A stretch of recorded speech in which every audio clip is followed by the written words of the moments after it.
افسانہ سے فارش عام طبقہ اور اس کی زندگی سے جڑے ہوئے چھوٹے چھوٹے واقعات کی تصویر کشی کرتا ہے۔ افسانے سے حوالہ جات شامل کرتے ہوئے تبصرہ کیجیے۔ احمد ندیم قاسمی کا شمار دور جدید کے بہترین افسانہ نگاروں میں ہوتا ہے۔ جن کے افسانے ہمارے معاشرے کے جیتے جاگتے کردار ہوتے ہیں، وہ بہت حقیقت پسند افسانہ نگار تھے، جس کا منہ بولتا ثبوت ان کا افسانہ سے فارش ہے۔ اس میں انہوں نے ہمارے معاشرے کی طبقاتی تقسیم کو بیان کیا ہے۔ یہ افسانہ دراصل ہمارے معاشرے کی ایک تلخ حقیقت کو بتاتا ہے کہ ایک غریب آدمی کو ایک مقام تک پہنچنے کے لیے بہت سے مسائل کا سامنا کرنا پڑتا ہے۔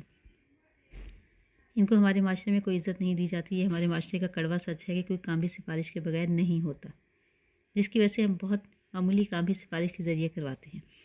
احمد ندیم قاسمی کے افسانے سفارش میں ایک شخص فیقہ ہے جو کہ غریب آدمی ہے، اس کا باپ بیمار ہوتا ہے، وہ بہت کوشش کرتا ہے کہ اپنے باپ کا علاج کروا سکے۔ اس کے باپ کی آنکھ غلط علاج کی وجہ سے ضائع ہو جاتی ہے۔ فیقہ اپنے جاننے والوں کی منت کرتا ہے۔ فیقہ مصنف سے بھی درخواست کرتا ہے کہ اس کے باپ کی علاج کی سفارش کر دے، مگر مصنف اس کی مدد کرنے میں کامیاب نہیں ہوتے۔ اس کے باپ کی آنکھیں بغیر سفارش سے اللہ کی رحمت سے ہی ٹھیک ہو جاتی ہیں۔ افسانے کے دو اہم کردار فیقہ تانگے والا اور مصنف ہیں۔ فیقہ تانگا چلاتا ہے جو کہ محنتی اور ذمہ دار ہے۔ وہ اپنے باپ کے علاج کی ہر ممکن کوشش کرتا ہے۔ وہ بہت سادہ دل اور معصوم ہے۔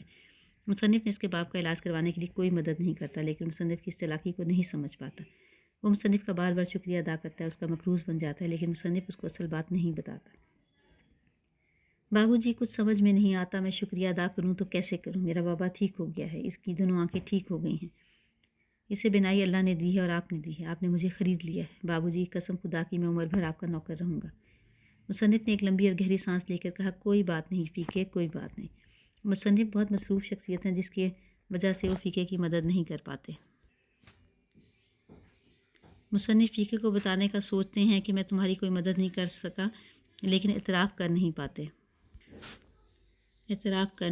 مصنف نے بابو جی کی منافقت کو ظاہر کیا ہے۔ مصنف نے بہت عمدہ طریقے سے افسانے میں منظر نگاری کی۔ انہوں نے سادہ زبان استعمال کی۔ ان کے افسانے میں سلاست اور روانی ہے، جس کو پڑھ کر قاری اور ہمارے معاشرے کا المیہ سوچنے پر مجبور ہو جائے۔ اس افسانے میں مصنف نے بڑی عمدگی سے انسانی جذبات کو ظاہر کیا ہے۔ ہمارے معاشرے میں غریب طبقے کو بہت مسائل کا سامنا ہے۔ محلے کی بڑی گلی کے موڑ پر 3-4 تانگے ہر وقت موجود رہتے ہیں، مگر اس روز جب موڑ پر آیا تو وہاں ایک بھی تانگا نہیں تھا۔ دوپہر کو راج گڑھ کے ایک کوچوان نے بتایا کہ اس کا سالہ ہسپتال میں چوکیدار ہے۔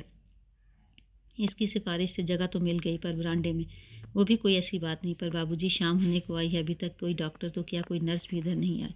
مصنف نے محاوروں کا بھرپور استعمال کیا ہے۔ مصنف نے جزیات نگاری کی ہے۔ مکالمہ نگاری نے اس افسانے کو 4 چاند لگا دیے ہیں۔ آخر میں ہم یہ کہہ سکتے ہیں کہ افسانہ سفارش عام طبقہ اور اس سے جڑے ہوئے چھوٹے چھوٹے واقعات کی تصویر کشی کرتا ہے۔